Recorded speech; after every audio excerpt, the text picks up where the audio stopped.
అండి, అందరూ బాగున్నారా అండి? సమ్మర్ హాలిడేస్ బాగా ఎంజాయ్ చేస్తున్నారా? ఈరోజు అందరికీ ఒక ఫ్రూట్ గురించి అయితే చెప్పాలనిపించింది నాకు. ఎందుకంటే అవి మా కోనసీమలో చాలా ఫేమస్ అనమాట. మేము చిన్నప్పటి నుంచి తినేవాళ్ళం అవి. ఏమంటే ఇప్పుడు రాయలసీమకి వచ్చాను కాబట్టి నేను మిస్ అయిపోయాను అనమాట. ఆ ఫ్రూట్స్ ఎంత చూసేద్దాము రండి.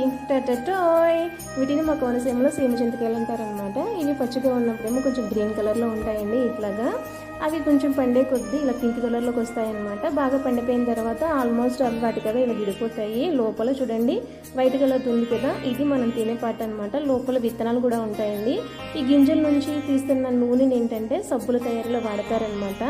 ఇంకా ఈ ఫ్రూట్స్లో వచ్చేసి విటమిన్ సి, కాల్షియం, ఐరన్, పీచు పదార్థాలు అన్నీ ఉంటాయన్నమాట. చాలా మంచి ఫ్రూట్ అండి ఇది. టేస్ట్ అయితే కొంచెం వగరుగా తీయగా ఉంటుంది. చాలామంది చిన్నపిల్లలు ఇష్టపడరు అనమాట.